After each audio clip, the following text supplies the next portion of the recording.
E aí, pessoal, nesse vídeo eu vou mostrar para vocês como eu aprenderia inglês se eu tivesse que aprender tudo de novo, do zero.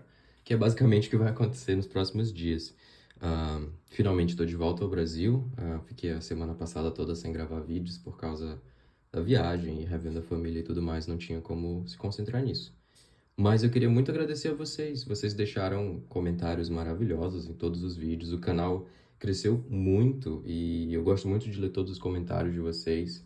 Ah, Realmente era isso que eu queria criar com esse canal, uma comunidade que tivesse todo tipo de pessoa na carreira matemática. Tem gente que está pensando em fazer as Olimpíadas pela primeira vez, no ensino médio ainda, e tem doutores em matemática acompanhando o canal aqui também. E colocar todas essas pessoas juntos na mesma sessão de comentários é muito legal ver a interação de todo mundo. Então, por favor, continuem comentando nos vídeos, eu vou dar o meu melhor para responder todos os comentários, se possível, e muito obrigado pelo apoio. E essa é uma pergunta que muitos de vocês me fizeram e eu preciso responder agora. Como eu aprenderia inglês se eu tivesse que começar do zero? E é exatamente isso que eu vou precisar fazer. Acabei de chegar do Canadá e em 2 ou 3 semanas eu tenho que me mudar de novo de país. Dessa vez eu vou para Itália. E não preciso aprender inglês, mas preciso aprender italiano. Ah, o meu projeto de pesquisa vai ser em inglês, então isso já é um pouco menos trabalhoso, né? Mas para você realmente entrar na cultura e conhecer as pessoas e tudo mais, você precisa aprender a língua do país, né? É muito desrespeitoso você ir para um país e querer resolver tudo na sua própria língua, do seu próprio jeito, ou só usando o inglês. É realmente, eu considero pessoalmente, ofensível. Ofensivo, perdão. Então, eu preciso aprender italiano e eu estava pensando, como eu vou fazer isso? Eu tenho pouco tempo, mas acho que é possível. E aí eu comecei a raciocinar. Como eu aprendi inglês e o que que eu posso transferir do inglês pro italiano? Então, a minha primeira sugestão para você é essa aqui. Ai, a caneta não presta. Deixa eu pegar outra aqui. Vamos ver se isso aqui presta. Mais ou menos. Também não. Vou ter que usar uma caneta normal. Opa, tem uma aqui. Pronto. Minha primeira sugestão para vocês seria faça tudo em inglês, ou na língua que você está tentando aprender. E muita gente provavelmente já te deu essa dica e o que ele diz para você é: assista séries em inglês, assista filmes em inglês, coloque a configuração do seu celular em inglês. Tudo isso é válido, mas eu diria que você tem que ir um pouco mais além. Quando eu quero dizer faça tudo em inglês, é literalmente tudo que você tem que fazer. Por exemplo, a pia da sua casa está vazando e você vai procurar um vídeo no YouTube sobre como consertar. E aí você vai pesquisar em português? Não. Agora você pesquisa em inglês. E aí várias perguntas vão surgir na sua mente. Como é pia em inglês? Como é que eu falo vazamento? E aí você tenta escrever a frase do seu jeito e vê se o YouTube entende o que você está procurando. Isso já é um sinal de que você consegue se comunicar. Então, tudo que você for fazer na sua vida, faça em inglês. Se você vai estudar matemática, o conteúdo principal desse canal, faça isso em inglês. Eu tenho estudado tanta matemática em inglês nos últimos 4 anos que é difícil para mim voltar para português. Eu consigo entender, né? Obviamente. Mas algumas coisas, como dizer que um conjunto é mensurável, para mim, não tem tanto significado quanto eu dizer que ele é mensurável se eu falasse isso em inglês. Análise, teoria da medida, todas essas disciplinas eu estou tão acostumado a ver as definições e tudo como é feito em inglês que às vezes português fica um pouco estranho. Então, essa é a minha primeira sugestão. Faça tudo em inglês.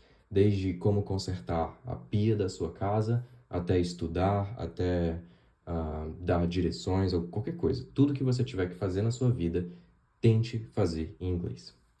A segunda sugestão, e essa eu acho extremamente importante, é você estudar situações. Sabe quando você começa a estudar inglês e aí o seu professor te mostra as frutas, o alfabeto, o nome dos animais? Sinceramente, aquilo é legal para você aprender a pronúncia das palavras e tudo mais, mas eu imagino aqui que você já tenha passado um pouco desse nível. Então, se você está começando agora também, não tem problema. mas mais importante do que saber vocabulário aleatório é você saber vocabulário de situações específicas. Por exemplo, no Canadá, uma coisa que a gente faz praticamente todo dia é pedir um café. Então você vai, sei lá, na Starbucks ou no Tim Hortons e você precisa pedir um café. Como você faria isso em inglês? Então você precisa aprender o vocabulário daquela situação e também estudar como você reagiria a perguntas diferentes que a pessoa faz. E isso é o que eu vejo a maioria dos meus amigos que vão do Brasil para o Canadá ou para os Estados Unidos se complicarem, porque eles não estão preparados para essa situação. Por exemplo, você chega para pedir um café da manhã e aí você pede, sei lá, torradas com bacon, e aí ela vai te pedir white or brown toast, que é torrada, aquela branquinha ou a torrada integral. E você nunca se preparou para isso, você nem entende o que ela falou. Então, estudar situações como pedir um café, como pedir um café da manhã. Se o seu pneu furar, como é que você vai explicar para o mecânico que seu pneu furou? Como visitar a secretaria da universidade e dizer que você está tendo problema com a sua matrícula. Todas essas situações são situações que você deveria estudar desde agora. E por estudar essas situações, você vai aprender o vocabulário de cada uma delas e não o vocabulário aleatório como frutas. E você vai estar preparado para lidar com muito mais coisas se você um dia estudar, morar fora do Brasil ou estudar fora do Brasil. A terceira situação, essa é a mais difícil, ou não, é encontre alguém. Encontre alguém. O que eu quero dizer com isso é, seja um amigo ou seu namorado ou namorada, mas encontre alguém que esteja no mesmo nível que você, esteja com os mesmos objetivos que você, tentando aprender inglês. Por quê? Com essa pessoa você vai conseguir treinar todas as coisas que você aprendeu aqui na situação número 1 e na situação número 2. Nesse caso, eu treinava com a minha noiva. E aí, todo sábado, mais ou menos, a gente sentava e eu escrevia 5 perguntas, ela escrevia 5 perguntas, e a gente tinha que responder as perguntas de um do outro, e a regra era que não valia dizer sim ou não. A gente tinha que realmente falar para o outro com todo o esforço que a gente pudesse, com o máximo de palavras que a gente conseguisse, responder a pergunta que o outro tinha preparado. E eram perguntas bem aleatórias, tipo assim, me explica por que que o céu é azul. E aí você tinha que responder aquilo em inglês. A outra coisa que a gente fazia juntos também era traduzir músicas juntos. A gente colocava uma música para tocar e a gente escrevia todas as palavras que a gente conseguia entender. Depois a gente comparava para ver quem conseguiu mais.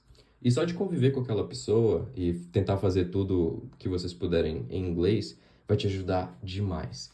Se você não tem alguém que está aprendendo inglês no mesmo nível que você, não tem problema. Procura um professor particular. Um professor particular vai saber o que você não sabe, então ele vai se adaptar à sua situação para te ajudar a praticar inglês dessa maneira. E a última sugestão que eu faço para você é pense em inglês. O que eu quero dizer com isso? É muito comum nós matemáticos tentarmos resolver algumas coisas de cabeça, né? Então, você tentar organizar os seus pensamentos em uma língua diferente, eu acho que é o ponto principal para você aprender a falar inglês. Porque o processo da fala, ele ocorre que primeiro você pensa no que você quer falar, depois você fala. Tanto que é feio você falar sem pensar, né? Então, se você começar a pensar em inglês, as suas palavras vão começar a surgir em inglês. E eu sugiro para você, por exemplo, quando você estiver sozinho, tenta na sua mente pensar usando palavras em inglês. Por exemplo, sei lá, você está resolvendo uma integral e aí você pensa, o que que eu vou fazer aqui? Ao invés de começar o processo de pensamento em português, começa ele em inglês. E isso vai te ajudar demais a começar a organizar as coisas na sua mente em inglês e aquilo que tiver na sua mente é o que a sua boca vai falar. Então vai ser muito mais fácil para você falar inglês se você já tiver acostumado o seu cérebro a pensar em inglês. E aí, se você executar essas 4 coisas aqui, vai acontecer o seguinte com você. Você vai começar a sonhar em inglês.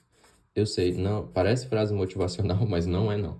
Sonhar em inglês é uma coisa que eu aprendi com os meus professores, que é quando você sonha em inglês, significa que o seu cérebro está aceitando o inglês como uma língua que faz parte de quem você é. Então, por fazer esses 4 passos aqui, vai chegar um dia que você vai ter o seu primeiro sonho em inglês. Normal, você vai ter um sonho, uma situação, como acontece na mente de todo mundo, só que todo o diálogo, tudo vai acontecer em inglês. Quando isso acontecer, você sabe que você partiu ali do nível intermediário e está entrando no nível avançado de inglês, onde você já estuda coisas bem específicas e tudo mais.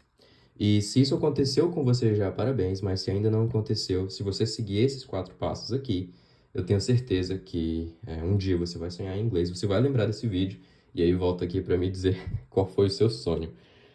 Então é isso, eu vou usar as mesmas 4 coisas que eu sugeri aqui para aprender italiano agora e eu desejo todo sucesso a vocês. É isso.